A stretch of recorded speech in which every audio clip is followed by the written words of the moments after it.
Hey everyone, I'm Tyler and welcome back. Today we're going to install the privacy lattice, the fascia, and the sweet railings on the deck.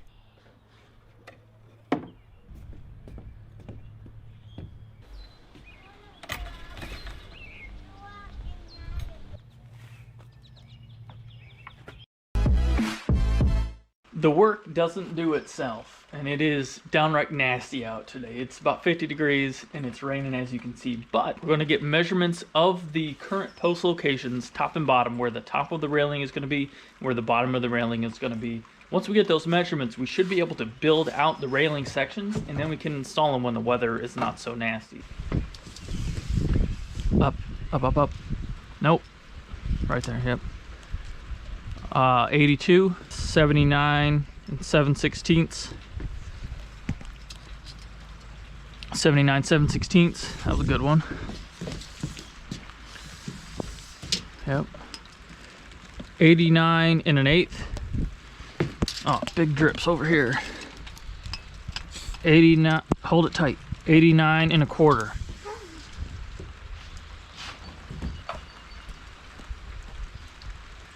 Got all our measurements of the actual post locations, done some math, and we've worked out a prototype, and this is actually the first section that goes right up next to the house. This is the 4-inch square hog or sheep wire feed fencing, and then we're using the Armadillo 2x4s with a dado in them to accept this fencing, and it looks pretty good. We do have spacers on the bottom to prevent this from swaying at all, I hope. You will see these are butt joints right here. I tried very hard to make miters work, but try as I might, various different methods, it is very hard to get these not to slip when you tighten them down. So I resorted back to the butt joints, and once I actually had this sitting up on the deck, it looks fantastic. So I think I'm going to get over that one. I do have some holes in the bottom of this dado right here so that any water that gets in there drains out. I'm not worried about the water rotting the composite board. I'm worried about it getting in there and then turning into ice, freezing, and blowing this bottom board apart. So a couple of holes will hopefully let that water drain out. The first order of business was to break down all of the 2x4 sections on the miter saw. Made easy work of this with the stop block on this miter saw that I did build quite some time ago, but I use it on pretty much every single project.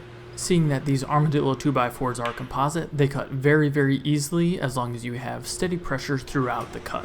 Over at the table saw, we're going to be adding a dado through the middle of these 2x4 boards, and that is where the 4-inch square hog or sheep wire fencing is going to be inserted and held into place. You want to make sure this is in the middle so that you can mount this fencing either way. Doesn't really matter which way is in or out, but you do want to make sure that the 2x4s are up or down the correct way. As you can see there is a little bit more texture on the quote-unquote upward facing side, so you want to make sure the bottom of your fence board has that up, and the top of the fence board you put the dado on the shinier side, which is the bottom, and that's just so you have a uniform texture throughout your fencing. Here I am going to be drilling a couple of holes, and these are to put 4-inch structural Power Pro screws through, and this is going to be how the fence sections are attached to the post. So I'm drilling them before mounting any of the hog wire fencing, just because it goes much easier and I can drill the hole nice and straight.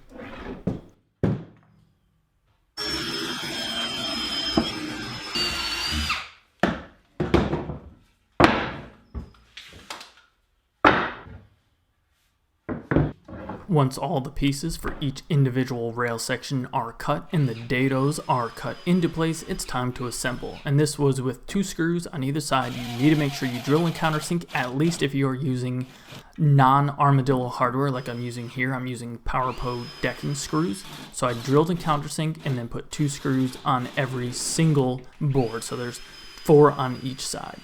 And then the middle support section is fastened into place the same way. Drilled and countersink, 2 screws. And then remember I said I had some holes in the middle of that dado to allow any water to drain? I just drilled those using the same 1/8-inch drill bit, making sure that I didn't hit that groove with the countersink. And then the fencing. This 4-inch square hog or sheep wire feed panel fencing I got from Tractor Supply. Not every single one carries the 4 square. I had to go to Port Huron, Michigan to be able to pick this one up. and cutting it was pretty easy with a set of bolt cutters. I found that to be the easiest and quickest way. Now, you saw me measure both sides of this fence, and that's because I want this thing to look 10 out of 10, and I'm going the extra mile to make sure that the gap on either side of each fence section is centered or uniform, so that if I have a 1-inch gap on the left, I want a 1-inch gap on the right, so that things are nice and uniform and perfect looking for every single fence panel. Snap the fence panel into place in the bottom and the sides of what we had assembled so far. Most of the panels went in pretty well. If you did have a sharper edge from your bolt cutter, it did make it a little bit complicated to slide some of them in.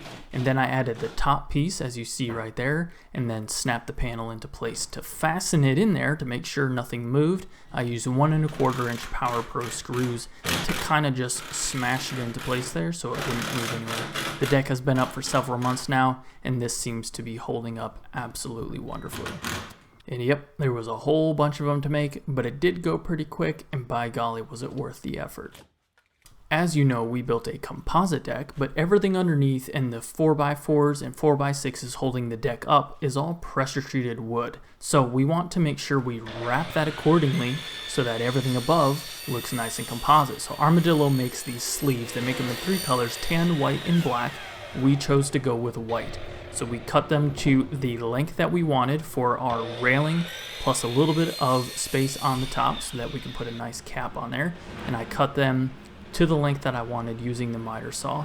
Then they slide right over the 4x4s and look absolutely wonderful. I used these post sleeves that we cut to mark and then cut the post to length, because if I had a hole that was 42 inches but maybe in a lower spot in the ground, 42 inches into the ground but in a lower spot in the ground, that pole could have been lower. So I always like to go with a longer pole and then cut it to the final heights that I want later on. The sleeves just slide right over the pole and you are ready to go. They went up super quick.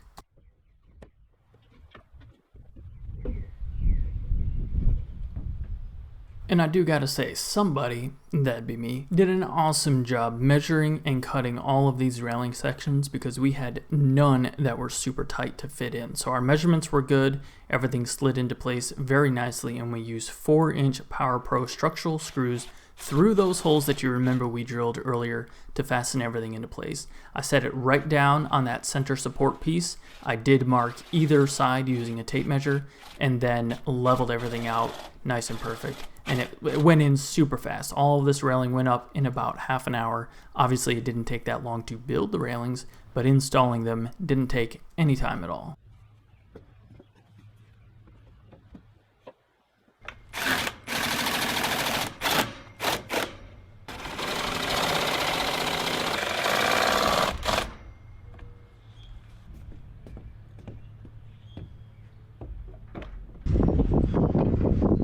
If for some reason a section of this railing has to come out, it should only be backing out those 4-inch structural screws and slide the railing out, and we should be good to go. And as you can see, this is a time lapse, but the railing did go up very, very quickly. It took me maybe a half an hour to finish all sections of the railing.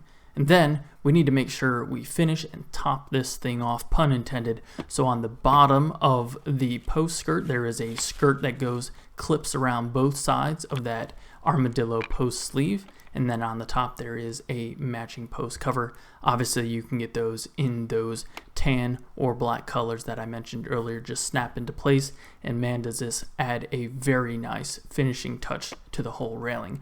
It is wonderful to look through this railing. It's very minimal. You hardly notice that it's there, giving a clear view to the beautiful yard in the back. Putting our sleeve on for the stair right here. Obviously we run into the stair. At first I was going to cut off a side of a single piece. On the front stairs it's not actually long enough, so I did it in 2 pieces, and it looks really good over there. So I cut it, as you can see right here, zipped off the post, and then I cut off one side using the bandsaw real quick, and we will just clip it around there, shim it up, make sure it's nice and flush, and add a couple of Ondura screws through the side there, nice and white, won't even tell.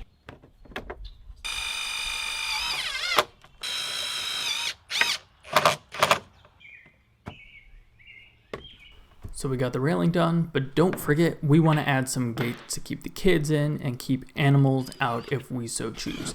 Gate was made pretty much the same, except that I had the supporting outer edge made with a double stack section of 2x4, and the biggest reason for this was to add a little bit of strength and then give me a nice big captive surface area to add the heavy duty gate hinges that we're going to be putting into place here. So I used those same blocks to make sure I spaced everything vertically the distance that we wanted, and then I fastened the hinges into place using 2.5-inch Power Pro exterior deck screws, and the gate went up extremely quickly.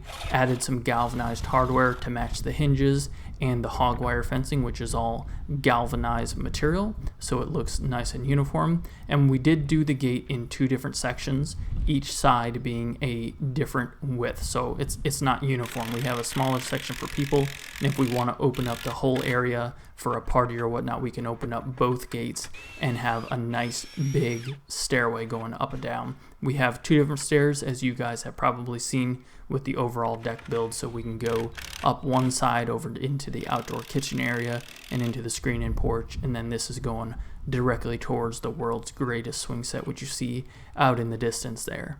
This gate swings in, and the other gate, which I don't show putting the fence up there, but it is the one that we just put that post sleeve on that had the bottom section cut out to fit around the bottom of the stair tread. That one opens out away from the deck, just so that the gate doesn't hinge into your walking area.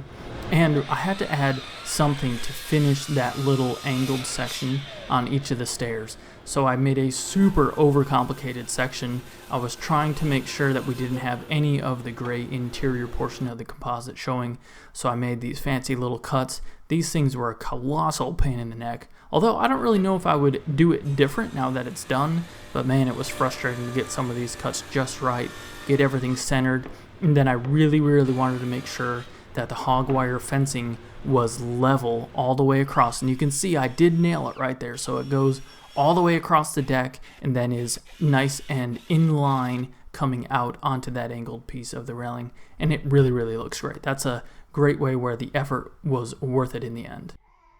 Alright, it's time to put some fascia boards on. I got one on right over there, kind of experimental, and now I will show you guys what we need to do. You do need to start off by squaring up the ends of the fascia board, which are a little bit over 12 foot long, so if you need 12 foot, just make sure you only cut off about 3/8 of an inch or so, and you should have a full 12 foot board.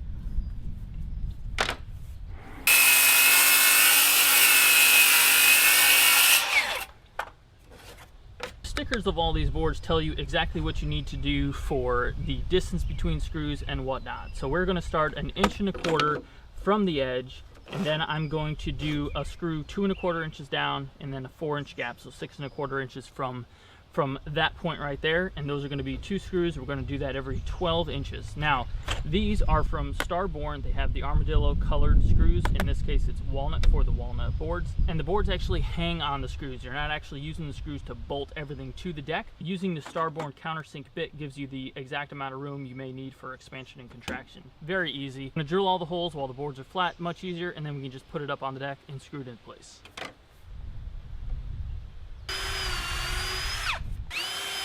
While you do cover a lot of ground with these fascia boards, they are very heavy and unwieldy, so if you have something bigger than 1 foot or 2, you will definitely need some help. I think in the span of putting up all this fascia, all of the kids helped me at some point in time, and the wife even came out for some of the bigger pieces.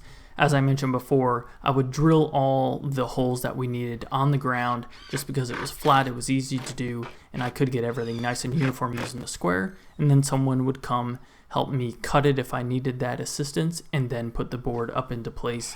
I would add a couple screws and then go back and finalize all the rest of the screws. And the Starborn screws really did just disappear into this Armadillo walnut board that we got right here, and it looks wonderful. And you'll see in a few minutes here when we add the lattice underneath that matches the white post sleeve and the white pergola, which was the last video. If you guys missed that video did really well. I appreciate all of you guys for watching that. Hopefully some of you are here and watching this video. But that build turned out perfect, and now with the white pergola, the white sleeves, and the white lattice on the bottom, it really tied this deck all together, and we are very, very happy with the results. This was the only piece of fascia that gave me a little bit of trouble, and that is because the board underneath was bowed just a little bit, so I needed to shim both ends so that the gap, the line you can see as you're walking towards that staircase, is nice and uniform. That's something that would really drive me crazy, one of those little things that if I didn't take care of it, it would bug me later on. So I made sure to take the time, add those shims, and make sure that line was nice and uniform all the way down. As I added some of the screws and those miters closed up, it made all of this effort so worth it to make that gray composite color underneath disappear and just have that beautiful walnut color on the outside. You can see this 22-degree miter right here when I add the starborn screws, just closes it right up, disappears into one uniform board. So worth it.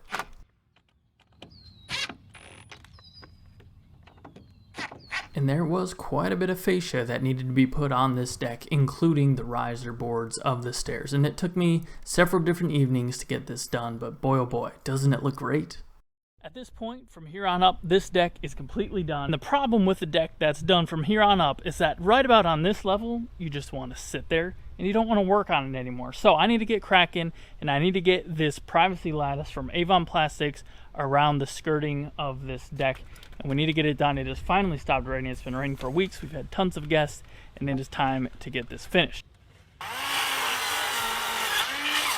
We did need to add support on the top and bottom of this lattice to allow us to screw it into place. If we just went on the post, there's no way this thing would remain uniform. If I hit it with a lawnmower, it would just bend into place and possibly crack. So we used pressure-treated 2x4s on the outer portions of the post, added some spacers where it was necessary, and then as mentioned, I was able to use the Ondura Tuftex white screws to fasten everything into place, and it looks really nice.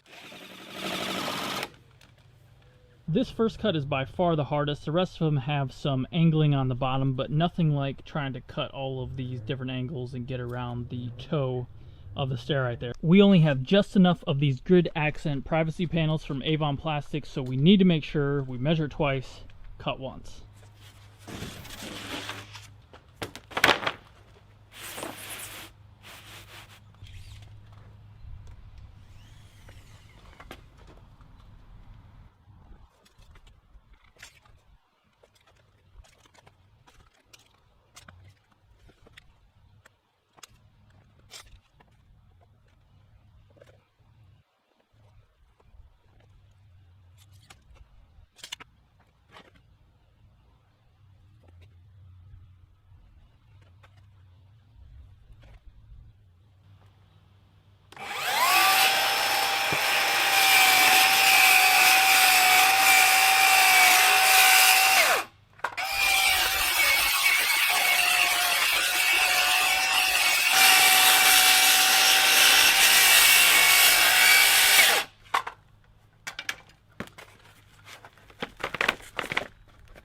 I got all excited because this piece of lattice actually fit the first time, but looking real sharp under there. I guess I was hoping that the pressure treatment underneath wouldn't show through quite as much, but I don't think that's something I want to paint and then put the lattice over, because that paint will discolor or fade over time and I won't be able to get paint back in there. So we might have to live with that one. But looks really good, and I'm using these Ondura Tuftex screws, which are used for the knee wall right there from Armadillo North America, to install the Avon Plastics grid accent lattice. It looks great.